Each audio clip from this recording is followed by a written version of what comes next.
আসসালামু আলাইকুম ওয়া রাহমাতুল্লাহ। রাসূল তো এতিমদের সর্দার। পৃথিবীর কোন এতিম যেন বলতে না পারে নবীজি আমার ব্যাপারে কি বলবেন, আমি তো এতিম মানুষ। আর তিনি আমার ব্যাপারে কিভাবে আমার দরদ বুঝবেন। নবীজিকে আল্লাহ পাক কেমন এতিম বানালেন, সমস্ত দুনিয়ার এতিমদের সর্দার বানালেন। মায়ের পেটে যখন তিনি ছিলেন, 6 মাসের সময় মায়ের পেটে থাকাকালীন বাপের এতিম হয়ে গেলেন। যখন প্রসব বেদনা শুরু হয়েছে মায়ের, দুনিয়ায় যখন তিনি আসবেন, হযরতে আমেনা ঘরের ভিতরে বসে তার অবস্থাটা কি। এই সন্তান পৃথিবীতে আসতে পারে, যিনি সবচাইতে বেশি খুশি হবেন তিনি তো আজ দুনিয়ায় নাই। মনের ভিতরে কত কষ্ট। আল্লাহ রাব্বুল আলামিন তার হাবিবকে দুনিয়া আনলেন। রাসূলের দাদা ঘরের সামনে তাঁবুর সামনে দাঁড়ায়া তায়েফ থেকে আগত সাদিয়া গোত্রের লোকদেরকে বলতেছেন, এই ঘরের ভিতরে একটা এতিম বাচ্চা আছে, বেশি টাকা কড়ি দেওয়া যাবে না, যদি দয়া হয় নিয়ে যাও। গরিব মানুষ, এতিম মানুষ দেখে শুনে কেউ আর নিতে চায় না। সবশেষে এলেন ভাগ্যবতী মেয়ে, ভাগ্যবতী মহিলা হযরতে হালিমাতুস সাদিয়া।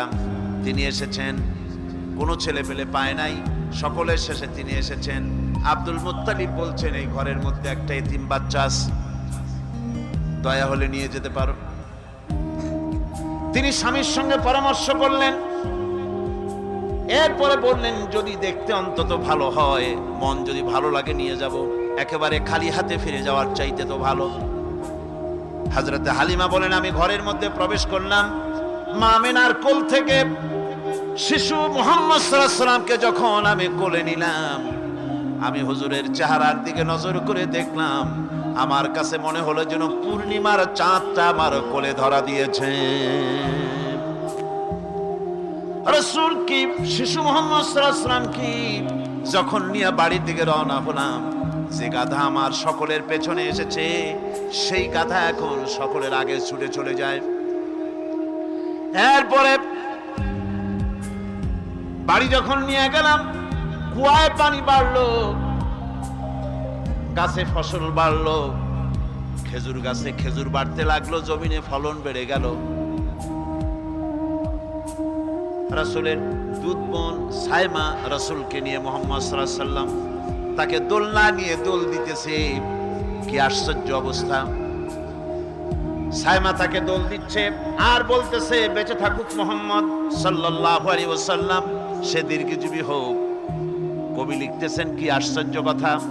বেদুইন বালিকা কারে নিয়ে দোল দেয় সে কি তা জানে?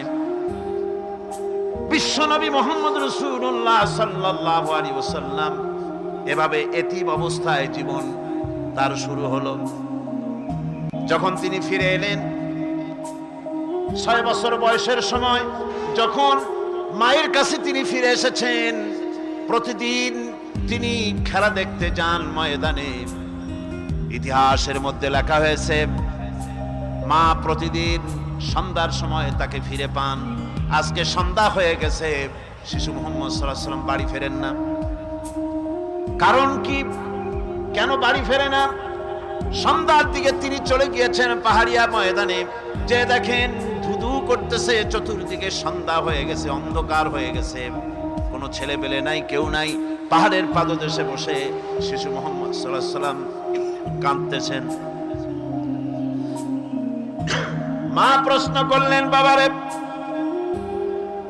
সন্ধ্যা উত্তীর্ণ হয়ে গেল, কেন একা একা বসে বসে কাঁদো? তিনি বলছেন, মাজি, আজ কদিন খেলা দেখতে আসলাম ময়দানে, প্রতিদিন দেখি যখন সন্ধ্যা হয়ে যায়, মুরব্বী শ্রেণীর কিছু লোক আসে, ছেলেকে নাম ধরে ডাক দেয়, ছেলেরা দৌড়ে তার বাবার কাছে চলে যায়, আর বাবা ছেলেকে কোলে নিয়ে মুখে চুমা দিয়ে বাড়ির দিকে নিয়ে যায়। আমি আজ কদিন পর্যন্ত এই ময়দানে এলাম, কোনদিন সন্ধ্যাবেলায় তো কেউ এসে আমাকে মুহাম্মদ বলে একটা ডাক দিল না। আমার আব্বা কি নাই? রাব্বুল আলামিন বলেন, আলাম ইয়াজিদকা ইয়াতীমান ফাআওয়া। এরকম এতিম অবস্থায় পেয়ে আমি কি আপনাকে আশ্রয় দেই নাই? আপনাকে আমি পেয়েছি এতিম অবস্থায়, এরপরে আমি আপনারে আশ্রয় দিলাম। ওয়া ওয়াজাদাকা দাল্লান ফাহাদা। এরপরে আমি আপনাকে পথ হারা পেলাম, আমি আপনাকে পথের দিশা দিয়া দিলাম। ওয়া ওয়াজাদাকা আইলান ফাআগনা। এরপরে আমি আপনাকে দরিদ্র অবস্থায় পেয়েছি, তারপরে আমি আপনার দারিদ্র মুক্ত করেছি আপনাকে। সুতরাং ফাআম্মাল ইয়াতীমা ফালা তাকহার ওয়া আম্মাস সাইলা ফালা তানহার ওয়া আম্মা বিনি'মাতি রাব্বিকা ফাহাদ্দিস। সুতরাং নবী, এতিমের প্রতি নির্মম ব্যবহার করো না, এতিমের প্রতি ভালো ব্যবহার করো, নির্মমতা দেখাইও না। আর ভিক্ষুককে ধমক দিও না, রূঢ়তা দেখিও না। আর আল্লাহর নিয়ামতের প্রশংসা করো। বহুত মানুষ আছে এতিমরে গলায় ধাক্কা দেয়।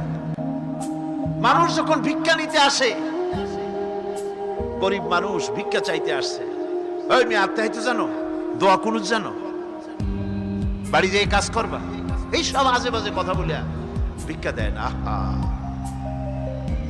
সাইলকে ধমক দিতে রাসূল করিম সাল্লাল্লাহু আলাইহি ওয়াসাল্লাম নিষেধ করেছেন, সাইলকে ধমক দিও না। গাড়িতে বসে যাচ্ছেন সাহেব, ট্রাফিক মোড়ে যখন সিগন্যাল জ্বললো, গাড়িগুলি দাঁড়ায় গেল। ফকির এসেছে, হাত নাই পাও নাই, বুড়া মানুষ, একটা পয়সা বার করে না। আবার এই মানুষটি ওই ফকিরকে ধমক দিয়া বার করে দিল। এরপরে এই লোকটি যখন কোনো মাজারের কাছে পৌঁছে গেল, 500 টাকার কড় করে নোটটা ফেলে দিল। বলেন টাকা দরকার কার? মরা মানুষের না জিন্দা মানুষের? কার দরকার? যার টাকা দরকার ছিল তারে দেওয়া হলো না, যার দরকার নাই তারে দেওয়া হলো। এরপরে লোকটা না খেয়ে যখন মারা গেল, পথের ফকির, রাস্তার ফকির, না খেয়ে মারা গেছে। এরপরে তার কাফনের কাপড় নাই, লোকটাকে রাস্তার উপরে শোয়া একটা ছেঁড়া কাপড় দিয়ে ঢেকে রেখেছে। বড় লোকেরা, সাহেবরা তখন গাড়ি দাঁড় করে আর 5টা টাকা 2টা টাকা করে তার লাশের উপরে মারতেছে। এটা মানবতার এর চাইতে লাঞ্ছনা, মানবতার জন্য এর চাইতে গঞ্জনা আর কিছুই হতে পারে না। মানবতার প্রতি লাঞ্ছনা এর থেকে আর দুর্গতি কি হতে পারে? বেঁচে থাকার সময় 1টা টাকা আপনি দিলেন না, মরে যাওয়ার পর বিদায় হয়েছে বালাই, এখন দেওয়া শুরু করেছে। আমার বন্ধুগণ, এজন্য এতিমের প্রতি দরদ করার জন্য আল্লাহ পাক কোরআনের ভিতরে পরিষ্কার বলেছেন। রাসূল করিম সাল্লাল্লাহু আলাইহি ওয়াসাল্লাম নিজে এতিম ছিলেন, আর এতিমের প্রতি তার এত দরদ ছিল, একবার তিনি ঈদের দিকে নামাজ পড়ার জন্য যাচ্ছেন। প্রতিমধ্যে দেখেন একটা বাচ্চা ছেলে কাঁদতেছে। এই রাস্তায় কত মানুষ গেল, কেউ দাঁড়ালো না থমকে, বাচ্চার ক্রন্দন কাউকে থামাইতে পারলো না। কিন্তু বিশ্ব নবী, দয়ার নবী, রাহমাতুল লিল আলামিন বাচ্চার কান্না দেখে পাও বাড়াতে পারলেন না। নবীজি দাঁড়ায় গেলেন, জিজ্ঞেস করেন, ও বাচ্চা, ঈদের দিনে কাঁদো কেন? ঈদের দিনে তো কাঁদতে নাই। বাচ্চা বলে, তোমার কাছে বলবো না, আমি সেই সকালবেলা থেকে বসে আছি।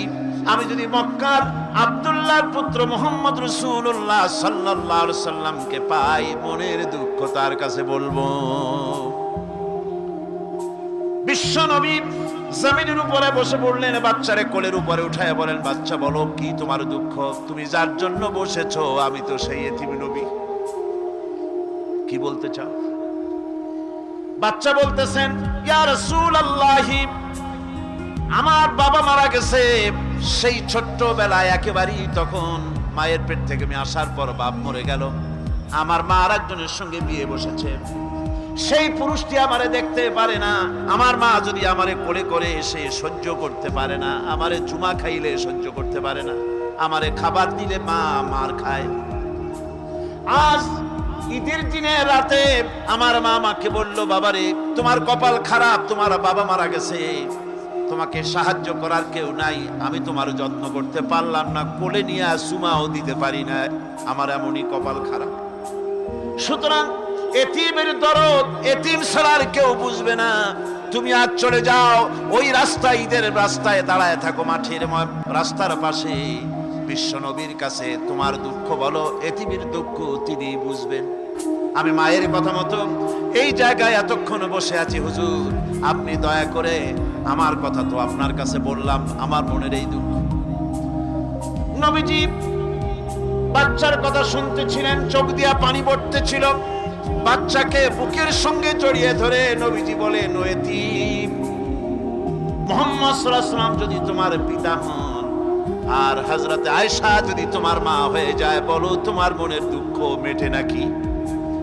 ছেলে টুকরে কেঁদে উঠলো আর বলল, ইয়া রাসূলুল্লাহ, আপনি যদি আমার পিতা হন আর আয়েশা যদি আমার মা হয়ে যায়, এর থেকে বড় সৌভাগ্যের আমার তো আর কিছুই নাই। নবীজি এতিমকে বাড়ি নিয়ে গিয়ে হযরতে আয়েশার হাতে তুলে দিয়ে বললেন, আয়েশা রে, পবিত্র ঈদের দিনে আল্লাহ রাব্বুল আলামিন তোমার জন্য একটা উপহার পাঠিয়েছেন, এটা যত্ন করো।